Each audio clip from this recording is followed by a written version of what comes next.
తపస్సు మీరు మహాభారత ప్రవచనంలో విన్నారుగా. తపస్సు అంటే ఏదో ఓ మూలక మండలం పట్టు కూర్చోవడమే కాదు, ధార్మికమైన జీవనమే తపస్సు. ఇప్పుడు అటువంటి తపస్సు చేశాడు. ఆ తపస్సు వలన పాపము ధ్వంసమైపోయింది. పాపము ధ్వంసమైపోతే మనసు ప్రశాంతపడింది. ప్రశాంత చిత్తంతో కూర్చున్నాడు.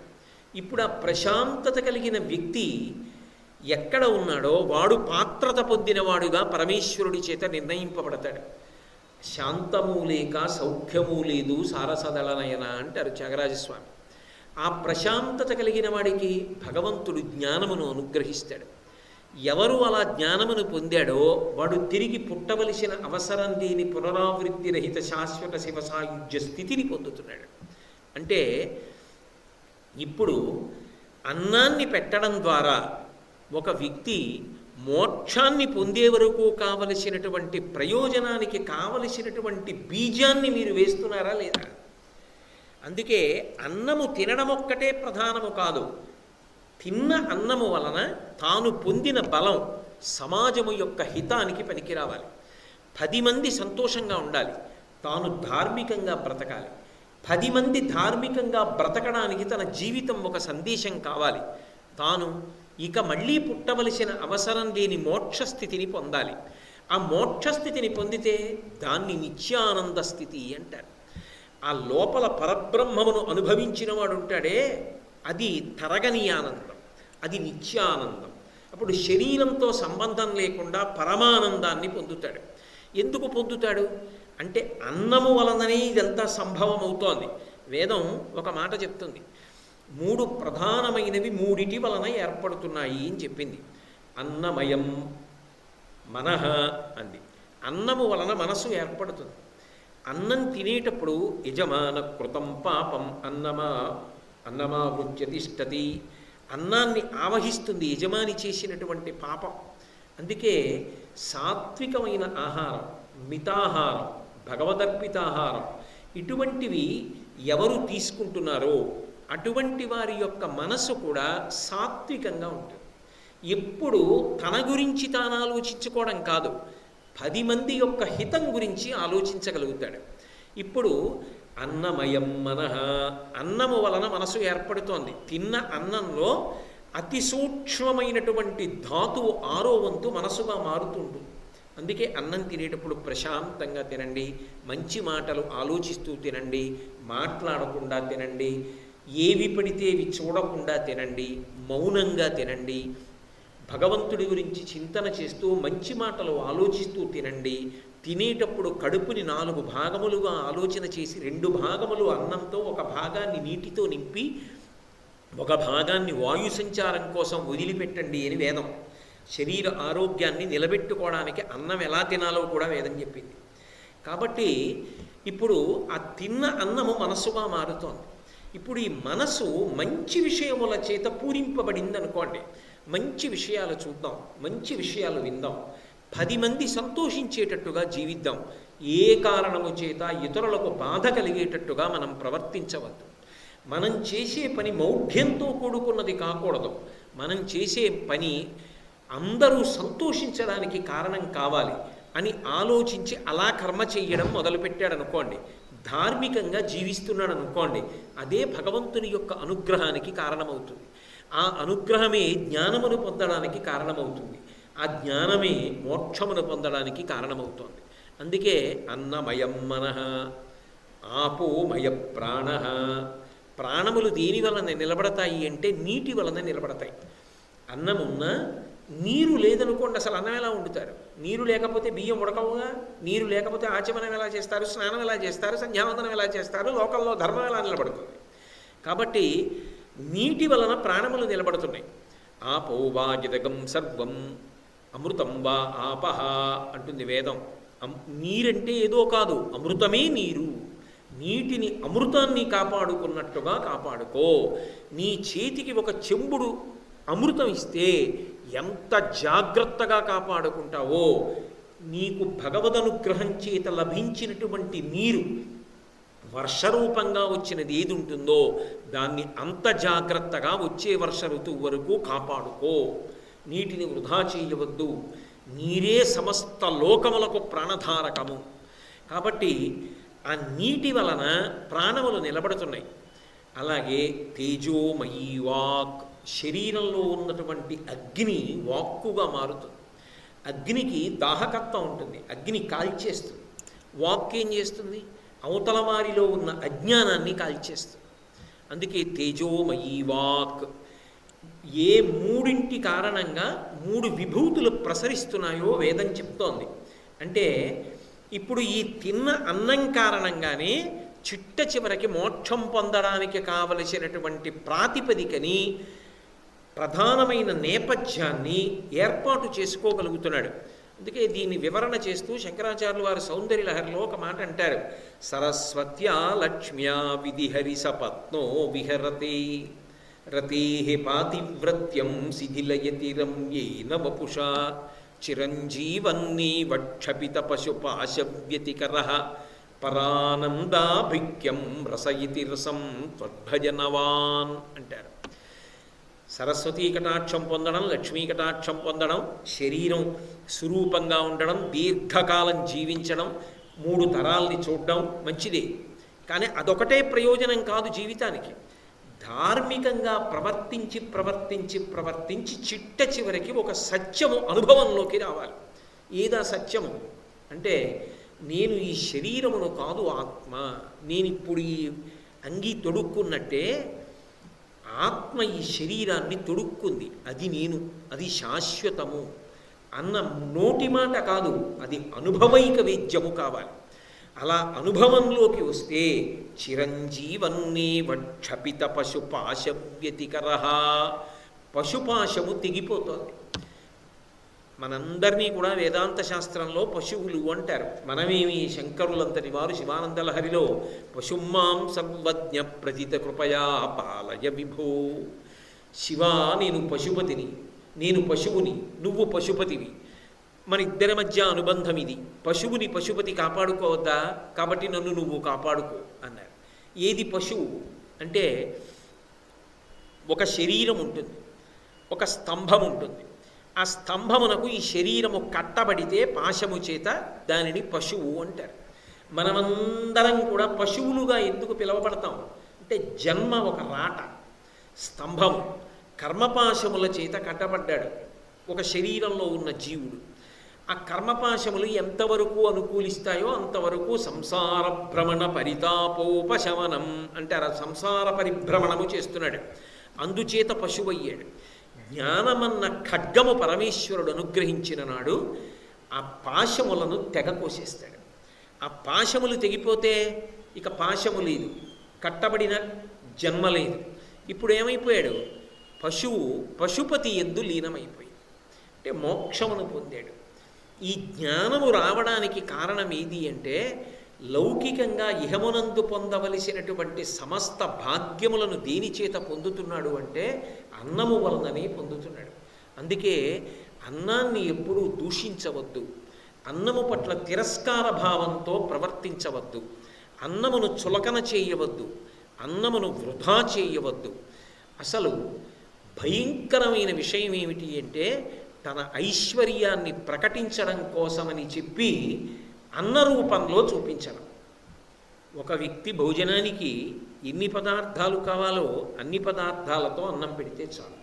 కానీ ఐశ్వర్యం ఉన్నది కాబట్టి 50 ఆధరవులతో భోజనాలు పెట్టడం, ఆ తరువాత అన్నీ వేసుకుని వదిలేసి కింద పారేయడం, చాలా పదార్థం మిగిలి కుళ్ళిపోవడం భయంకరమైన దోషం.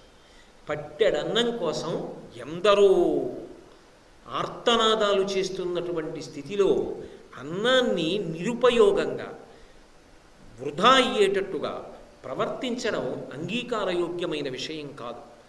అన్నం తినేటప్పుడు అంత మర్యాదగా తినాలి. అన్నం తిన్న తర్వాత కొంత అన్నం మిగలాలి. ఆ అన్నం తప్పకుండా మనతో పాటు జీవిస్తున్న ప్రాణులు ఉన్నాయి, వాటి విభూతినంతటినీ కూడా మనం వాడుకుంటున్నాం. వీధిలో కుక్క ఉంటుంది, దాన్ని నేను పెంచకపోవచ్చు, కానీ నేను ఊళ్ళో లేనప్పుడు ఒక దొంగ ఇంట్లోకి వద్దాం అనుకుంటుంటే ఆ కుక్క మరుగుతుంది.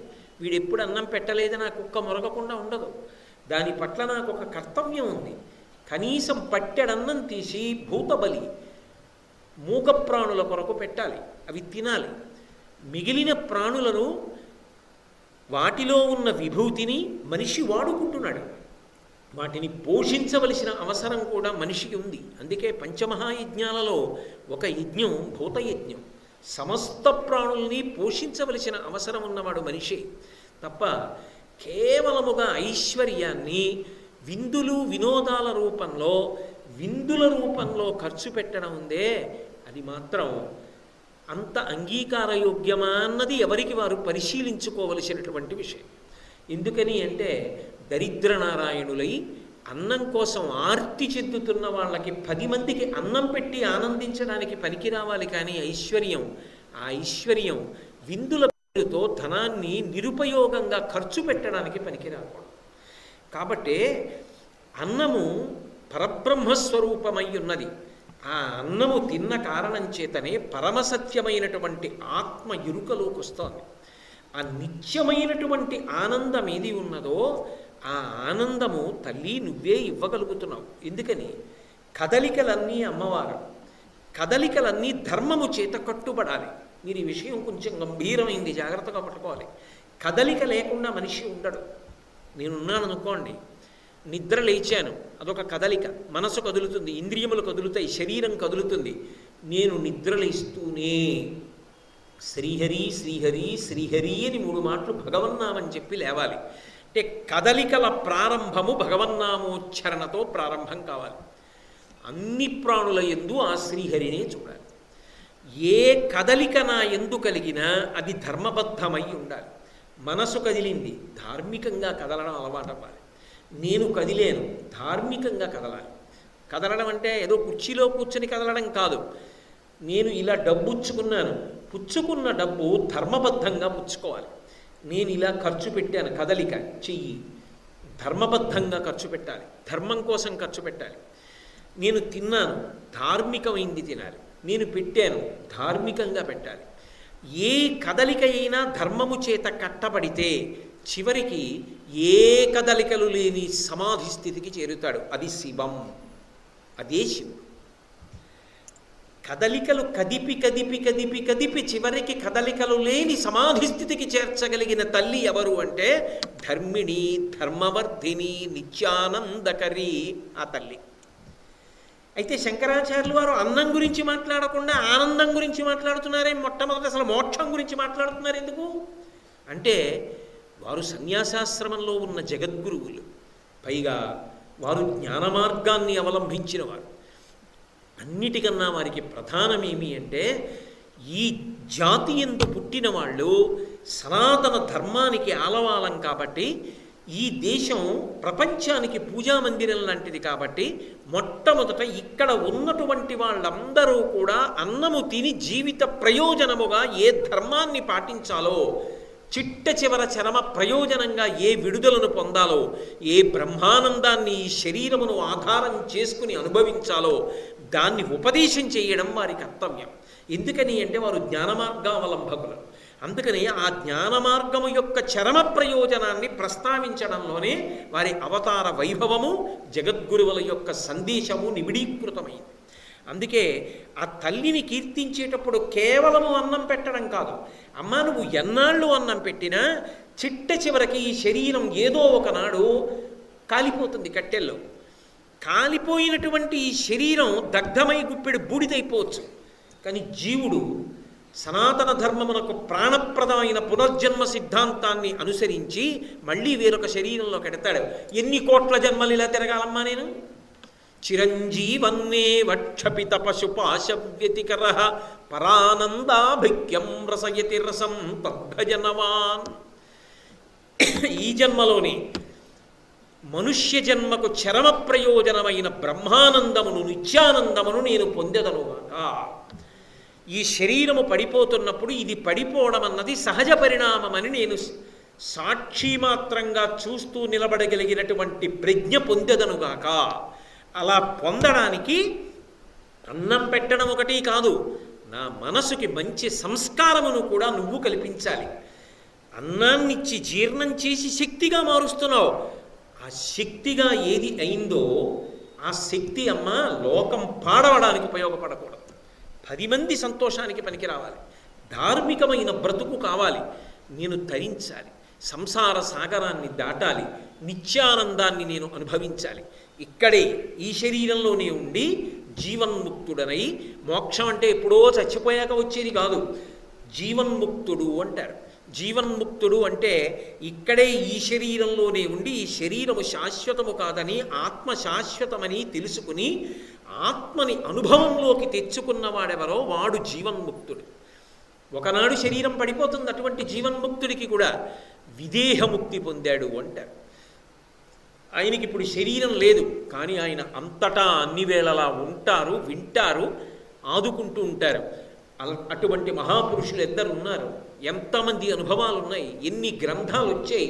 రామకృష్ణ పరమహంస, స్వామి వివేకానంద, చంద్రశేఖరేంద్ర సరస్వతి మహాస్వామి, చంద్రశేఖర భారతీ మహాస్వామి, ఇటువంటి మహాపురుషులు, భగవాన్ రమణులు అరుణాచలం, ఎంతమంది మహాపురుషులు లేరు. వాళ్ళందరూ శరీర పతనానంతరము కూడా విదేహముక్తిని పొంది అంతటా ఉండి ఎంతమందికి ఎన్ని రూపాలలో ఎన్ని కారణాలకి ఎన్ని రకాలుగా అనుగ్రహించి వాళ్ళ యొక్క సమస్యలను తీర్చి అనుమానములను తీర్చి ఉపాసన మార్గంలో నడిపించగలిగినటువంటి దక్షత ప్రదర్శించారు. అంటే ఇందులో ఉండి నేను ఆ నిత్యానందమును పొందగలగాలి. ఆ నిత్యానందము వైపుకి ప్రయాణం చెయ్యడానికి నువ్వు పెట్టిన అన్నం పనికి రావాలి. కానీ అమ్మా, ఏదో ఒకనాడు ఇక అన్నం తినలేక మెగటు పుట్టి రోగగ్రస్తమై శరీరం పడిపోయి మళ్ళీ ఇంకో దాంట్లో పుట్టి మళ్ళీ తిని మళ్ళీ పడిపోయి మళ్ళీ పుట్టి మళ్ళీ తిని మళ్ళీ పడిపోయి ఎందుకమ్మా ఈ చక్రం? వద్దు.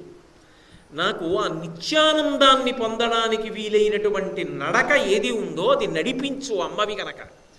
అన్నము పెట్టు, చిటికిన వేలు పట్టుకుని నడిపించు, నన్ను ఆ గమ్యానికి చేర్చు, ఆ నిత్యానందాన్ని నాకు కటాక్షించు. నువ్వు పెట్టిన అన్నానికి అది ప్రయోజనం కావాలి. అమ్మ చిన్నతనంలో పాలిస్తుంది, గోరుముద్దలు పెడుతుంది. గోరుముద్దలు పెడుతున్న అమ్మ రామకథ చెప్తుంది. రాముడిలా ధర్మం నేర్చుకో, రాముడిలా సహనం నేర్చుకో, రాముడిలా కష్టాన్ని ఓర్చుకుని నిలబడు. ఎప్పుడూ రామకథ చెప్తుంది. అన్నం ఒక్కటే పెట్టదు, అన్నంతో పాటుగా తన కొడుకు కీర్తివంతుడు కావాలని, ధార్మికుడు కావాలని కోరుకుంటుంది. ఇంత కష్టపడి కన్నందుకు ఈ కొడుకుని కని నేను కూడా కీర్తిని పొంది విడుదలను పొందాలి అని కోరుకుంటుంది. అమ్మ ఎలా అన్నం ఒక్కటే పెట్టకుండా అన్నంతో పాటుగా ధర్మాన్ని కూడా నేర్పి గమ్యాన్ని చెప్తోందో, అమ్మ నువ్వు కూడా అన్నపూర్ణవి, లోకములకంతటికి తల్లివి, జగజ్జనడివి. కాబట్టి అన్నం ఒక్కటే పెట్టడం కాదమ్మా, నా జీవితమునకు చరమ ప్రయోజనములు కల్పించి ఇదే ఆఖరిసారి శరీరం పడడం అయ్యేటట్టుగా నన్ను అనుగ్రహించు. అందుకే జ్ఞానమార్గావలంబకులైనటువంటి శంకర భగవత్పాదులు మహోత్కృష్టమైనటువంటి రీతిలో ఆ స్తుతిని ప్రారంభం చేస్తున్నారు. నిత్యానందకరీ. ఆయన ఒక మాటని పక్కన ఇంకొక మాట అంటే ఆ రెండిటికి సంబంధం లేని మాటలు ఆయన మాట్లాడరు. అదంతా ఒక ప్రవాహం కింద ఉంటుంది. ఒక ప్రవాహం, ఒక ఆలోచన సరళి, అది ఒక తరంగిడి, అది వివిధ ఒడ్లు. ఆయన పిలుస్తున్న ఒక్కొక్క మాట ఒక్కొక్క ఒడ్డు. మీరు ఏ ఒడ్డులో ఏ రేవు దగ్గర దిగి స్నానం చేసినా అది గంగ. అలాగే శంకరాచార్యుల వారు పిలుస్తున్నప్పుడు అమ్మని రకరకాల నామాలతో సంబోధిస్తున్నప్పుడు అవన్నీ కూడా ఒక సూత్రమునందు గుచ్చినటువంటి మణులలా ఒక వరుస క్రమంలో వెడుతుంటాయి. అందుకే వరాభయకరీ. అమ్మా నువ్వు వరముద్ర పట్టావు, అభయముద్ర పట్టావు అన్నారు. ఏమిటి వరముద్ర అభయముద్ర అంటే? లోకంలో వరముద్ర ఎడంచేత్తో ఉంటుంది, అందున ప్రత్యేకించి అమ్మవారు ఎడంచేత్తో పడుతుంది. వరముద్ర కిందకి చూపిస్తుంది ఎప్పుడు. ఇలా ఉంటే వరముద్ర, ఇలా ఉంటే అభయముద్ర అంటారు. ఇలా ఉంటుంది అమ్మవారు, రెండు చేతులు. దాన్ని వరముద్ర అభయముద్ర అంటారు. వరముద్ర పట్టింది అన్న మాటకి గుర్తు ఏమిటంటే, నీకు కావలసిన కోరిక తీర్చడానికి నేను సిద్ధంగా ఉన్నాను. అభయముద్ర పట్టింది అన్న మాటకు అర్థం ఏమిటంటే, నీ భయాన్ని పోగొట్టడానికి నేను సిద్ధంగా ఉన్నాను. దీన్నే చమత్కారంగా మాట్లాడారు సౌందర్యలహరిలో. శరజ్యోత్స్న శుద్ధాం శశియుత జటాజూట మకుటాం వరత్రాసత్రాణ స్ఫటిక గుటికా పుస్తకరాం సకుర్ణత్వా నత్వా కథమివ సతాం సన్నిదదతే మధుక్షీరద్రాక్షా మధురి మధురీణా ఫణితయ అన్నారు. త్రాసత్రాణ, త్రాస అంటే భయం, త్రాణ అంటే తీర్చడం, అభయ అని దాని అర్థం. ఇక్కడ వరాభయకరీ, 2 చేతులతో 2 ముద్రలు పట్టింది. చూడండి, లోకంలో ఒక్కొక్క భంగిమ, ఒక్కొక్క ముద్ర పట్టడం ద్వారా ఒక్కొక్క సందేశాన్ని ఇస్తారు. నేను ఇలా మాట్లాడుతూ అలా చూసి అన్నాను అనుకోండి, మాట్లాడకుండా కూర్చోండి అన్నాననేనా గుర్తు, అదొక ముద్ర. ఆ ముద్ర ద్వారా ఒక సందేశం ఉంటుంది. అమ్మవారు కూడా వరాన్ని ఇచ్చేటప్పుడు ఇలా పెడుతుంది, అభయాన్ని ఇచ్చేటప్పుడు ఇలా పెడుతుంది. ఏమిటి, ఎందుకు? వరానికి ఇలా పెట్ట, అభయానికి ఇలా పెట్టకూడదా? అభయముద్ర అంటే ఇది, వరముద్ర అంటే ఇది. ఎందుకు అలాగే పెట్టాలి అంటే, శంకర భగవత్పాదులు వాడినటువంటి క్రమంలో వరాభయకరీ అని కదా ప్రయోగం చేశారు. అంటే ఎడం చేతి వేపు చేతితో మొదలు పెడుతున్నారు ఆయన. ఎడం చేతి వేపు చేతితో ఎందుకు మొదలెట్టాలి? కుడి చేతి వైపు ఉన్న ముద్ర కదా ప్రశస్తం, కుడి చేతితో ఇవ్వండి అంటాం. కుడి చేతి వైపు ఉన్న దాంతో కదా మొదలెట్టాలి. మరి శంకరాచార్యులు వారు అలా మొదలెట్టకుండా ఇలా మొదలెట్టారు, వరా అని వరముద్ర మొదలుపెట్టారు. అభయముద్ర ముందు చెప్పలేదు ఎందుకని అంటే, అమ్మవారి స్థానం ఎడమవైపు, శంకరుడికి ఎడవైపు ఉంటుంది, ఆవిడ ఎడమ వైపు ఉంటుంది. అసలు అమ్మవారు ఉన్నదే ఎడమ చేతి వైపు. అమ్మ, నువ్వు ఉన్న స్థానమే పరమశివుని యొక్క ఎడమవైపు ఉన్నావు. ఎడమవైపు ఉన్న తల్లివి కాబట్టి నేను ఎడమవైపు ముద్రతోనూ మాట్లాడతాను. అది నీ యొక్క సహజ స్థితిని ఆవిష్కరిస్తుంది. 2, ఎందుకు ఇలా పెట్టడం? వరములు ఇచ్చేటప్పుడు ఇలా కిందకి ఎందుకు పెడుతుంది ఆవిడ అంటే, వరము అన్న మాటకు అర్థం ఏమిటి? నాకేదో కోరిక ఉంది. కోరిక అన్న మాట మీరు చాలా జాగ్రత్తగా అర్థం చేసుకోవాలి. గొంతెమ్మ కోరికలు కావు, నాకు అమెరికా అధ్యక్షుడిని అయిపోవాలని ఉంది, అటువంటివి కావు.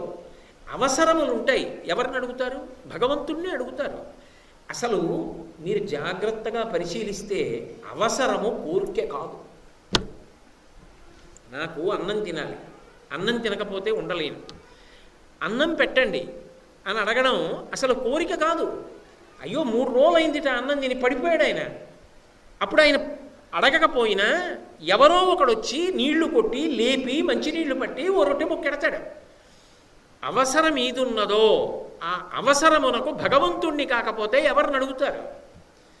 ఆయనే చెప్పాడు. పైగా నా దగ్గరికి వచ్చి అడుగుతారు, ఆర్తో జిజ్ఞాసురర్థార్థీ జ్ఞానీచ భరతర్షభ, ఈ 4 రకాల వాళ్ళు నన్ను అడుగుతారు అన్నాడు. ఏదో ఉంటుంది సంసారంలో. సంసారమునందు ఉన్నవాడికి ఏదో ఒక అవసరం లేకుండా ఎలా ఉంటాడు? ఏదో ఒక అవసరం తీరకపోవడం ఉండొచ్చు. ఓ సొంత ఇల్లు కట్టుకోవాలని ఒక కోరిక, అదేం తప్పు కాదే. ఓ సొంత ఇల్లు ఉండాలని స్వగృహే అని సంకల్పం చెప్పుకుంటే తప్పు ఏమిటి అందులో? ఓ కొడుకు పుట్టాలి అనుకున్నాడు, ఏమిటి తప్పు? పెళ్ళి అవ్వాలి అనుకున్నాడు, ఏమిటి తప్పు? ధార్మికంగా బ్రతకాలి అనుకున్నాడు, ఏమిటి తప్పు? నాకు తృప్తి కలగాలి అనుకున్నాడు, ఏమిటి తప్పు? నాకు మంచి గురువు దొరకాలనుకున్నాడు, ఏమిటి తప్పు? నాకు జ్ఞానము కలగాలని కోరుకున్నాడు, ఏమిటి తప్పు? ఇవన్నీ అవసరములు. కానీ ఆయనకి తీరట్లేదు, ఆయన బాధపడుతున్నాడు. ఇప్పుడు అవసరము తీరక దుఃఖపడుతున్న వాడికి అవసరము తీరడానికి మార్గం చెప్తోంది. మీరు బాగా పట్టుకోవాలి విషయం. ఎవరో వచ్చారు, అయ్యా చాలా ఆకలిగా ఉంది అన్నం పెట్టండి అంటే నేను వెళ్ళి వంట చెయ్యక్కర్లేదు. పాపం ఎవరో చాలా ఆకలితో ఉన్నట్టే, 3కి వండేవు అనుకో, ఇవాళకి 3 తిందాం, 3వ వంతు వేసి ఆయనకి పెట్టి భోజనం తర్వాత తిందాం అన్నాను అనుకోండి. ఇప్పుడు నా ఇల్లాలు ఏం చేస్తుంది? ఆమె మా 2 కొరకు వండినది 3 కొరకు వండాననుకుని తీసుకెళ్ళి అన్నం పెడుతుంది. నేనే వండి పెట్టక్కర్లేదు. ఆ కోరిక తీరడానికి, అవసరం తీరడానికి మార్గాన్ని చూపిస్తాను. దాన్ని పిలిచి అన్నం పెట్టవే అంటాను. లేదు, వారిని కలుసుకోండి, నేను చెప్తాను, వారు తప్పకుండా మీ అవసరం తీరుస్తారు అంటాను. లేదు, మీరు ఈ పని చెయ్యండి, మీకు భగవద్ అనుగ్రహం కలిగి మీ అవసరం తీరుతుంది అని చెప్పవచ్చు. వ్యాపారం కానంతసేపు, అలా భక్తి గురించి మాట్లాడేటప్పుడు అది వ్యాపారం కోసం చేయనంతసేపు దోషమేం కాదు. కాబట్టి ఇప్పుడు అవతల వారి యొక్క అవసరం తీరక బాధపడుతుండగా అవతల వారి యొక్క అవసరం తీరడానికి ఎటువైపు వెళ్ళాలో చూపించడం, వారి కోరిక తీర్చడం, వారి అవసరం తీర్చడం కదా. సహజమా కదా. చాలా దాహం వేస్తోందండి అన్నాడు. అదిగో అక్కడే ఉంది నుయ్యి, కొబ్బరి నీళ్ళల్లా ఉంటాయి మా నూతిలో నీళ్లు, కావలసిన నీళ్లు తాగండి, కావాలంటే నూతిగట్టు మీద కాసేపు కూర్చోండి చల్లగా. ఇప్పుడు నేను నీళ్ళు ఇచ్చినట్టే, నేను ఆ నుయ్యి చూపించి తాగండి అంటే నేను నీళ్ళు ఇచ్చినట్టే. ఆయన స్పృహ తప్పి పడిపోతుంటే నేను తోడిపోయాను. ఆయన నీళ్లు కావాలని అడిగితే తీసుకోండి నా నుయ్యిని చూపించచ్చుగా నేను. అమ్మవారు ఏం చేస్తోంది? ఇలా చూపిస్తోంది కోరికలు తీరడానికి. ఏం చూపిస్తోంది? ఇలా కిందకి ఏముంది? ఆవిడ పాదములు ఉన్నాయి. అబ్బాయి నా పాదములు పట్టుకోరా, నీకన్నీ తీరుతాయి, భక్తిగా ప్రవర్తించు, భక్తితో ఉండు. నేనున్నది ఎందుకురా అమ్మని, ఎందుకురా నాకు ఈ శక్తి అంతా? మూకశంకర్లు మూకపంచశరి చేస్తూ అంటారు లో హేరంబే చ గుహే చ హర్షభరితం వాత్సల్యమంకూరయన్ మరద్రోహిణి పూరుషే సహభువం ప్రేమాంకురం యంజయన్ అంటారు. అసలు ఆవిడ ఆదిశక్తి, ఆవిడ దగ్గర అపారమైన శక్తి ఉంది. ఇంత శక్తి ఉంది. సాధారణంగా ఇల్లాలు ఏం కోరుకుంటుంది? అంత శక్తి ఉంటే మొట్టమొదట తన పిల్లల్ని వృద్ధిలోకి తెచ్చుకోవడానికి పనికి రావాలనుకుంటుంది. కానీ పెద్ద కొడుకు విఘ్నేశ్వరుడు మహాశక్తివంతుడు. ఆయనే లోకాలని ఉద్ధరించి లోకాలకున్న విఘ్నాలు తీసేస్తున్నాడు. లోకాల కోసం తన తొండాన్ని పెరిగి మహాభారతాన్ని రచించి ఇచ్చాడు, వ్రాసిచ్చాడు. ఇంకా అంత శక్తివంతుడైన కొడుక్కి తాను చేసే ఉపకారం ఏముంటుంది? రెండోవాడు హేరంబే చ గుహే చ హర్షభరితం వాత్సల్యమంకూరయన్ మహాజ్ఞాని. ఆయనకి చేయడానికి ఏముంది? భర్త గారు మారద్రోహిణి పూరుషే సహభువం ప్రేమాంకురం యంజయన్. మహానుభావుడు త్రిపురాసుర సంహారం చేసినవాడు, మన్మధుణ్ణి కాల్చేశాడు, యమధర్మరాజు గారి గుండెల మీద ఏంటండి. అలాంటి వాడికి ఆవిడ ఇంకేం చేయాలి? మరి అమ్మ ఏం చేస్తావు? ఇంత శక్తి ఆనమ్రేషు జనేషు పూర్ణ కరుణా వైదగ్ధ్యముక్తాలయ. అమ్మ ఉన్నది బొమ్మ కాదది అని నమ్మి అమ్మ పాదములను గట్టిగా ఎవడైనా పట్టుకున్నాడా, పాదములకు నమస్కారం చేశాడా అంటే తల వంచి శరణాగతి చేశాడా, అమ్మా నువ్వు దిక్కన్నాడా, వాడికి నేను ఉన్నాను రా అబ్బాయి, నా పాదములు పట్టుకో అంటే దాని అర్థం నన్ను నమ్మరా, నేనున్నానని నమ్ము, నీ బుద్ధి మార్చుకో, ఇకపైన ఎవరు బాధపడేటట్టు ప్రవర్తించకో, ఇకపైన సక్రమంగా ప్రవర్తించడానికి మనసులో సిద్ధపడు, నా పాదములు పట్టుకో, నీ అవసరం తీర్చి బాధపడకుండా చూడటానికి నేనున్నాను. అది వర. అందుకుని ఇలా చూపిస్తుంది. అభయ ఇలా చూపిస్తుంది. ఇలా ఉంటే కిందకి, ఇప్పుడు ఇలా ఉంటే పైకి. పైకి చూపిస్తే భయం పోతోందని. ఏమిటి పైకి చూపిస్తే భయం పోతుందన్న దానికి అర్థం? రే అబ్బాయి, భయం అనేది నేను ఇప్పుడు తీరుస్తా, కానీ మళ్ళీ వస్తుంది. అలా ఏదో ఒక సంఘటనకు భయం వేసింది. అమ్మా అన్నాడు, కాపాడుతుంది, అందులో సందేహమే లేదు. నఖైర్నాక స్త్రీణాం కరకమల సంకోచ శశిభిః తరూణాం దివ్యాణాం హసతైవతే చింది చరణౌ ఫలాని స్వస్యేభ్యః కిసలయకరాగ్రేణ దదత దరిద్రేభ్యో భద్రాం శ్రియమనిశమాహ్నాయ దదతౌ. ఎక్కడో దేవతలు స్వర్గలోకంలో ఉండి కల్పవృక్షాన్ని కామధేనువుని నమ్ముకుంటే కామధేనువు పాల ద్వారా కల్పవృక్షం చిగురుటాకుల వంటి చేతుల ద్వారా మెల్లిగా పువ్వు పూసి కాయ కాసి పండైన తర్వాత అనుగ్రహిస్తూ ఉంటుంది. అమ్మవారి పాదములో ఎక్కడ ఉండనివ్వండి, అమ్మాని మనసులో తలుచుకుని త్రికరణ శుద్ధిగా నమస్కారం చేస్తే ఆవిడ అనుగ్రహిస్తుంది. కాబట్టి ఇలా చూపించింది పాదాలు, ఇలా చూపించింది త్రాసత్రాణ వరాభయకరీ, భయాన్ని పోగొట్టడానికి ఇలా చూపిస్తాం. ఇలా చూపిస్తోందంటే ఇప్పుడు ఈ వేళ్ళు కిందకి చూపిస్తే ఇప్పుడు ఈ వేళ్ళు ఎటు చూపిస్తున్నాయి? పైకి చూపిస్తున్నాయి.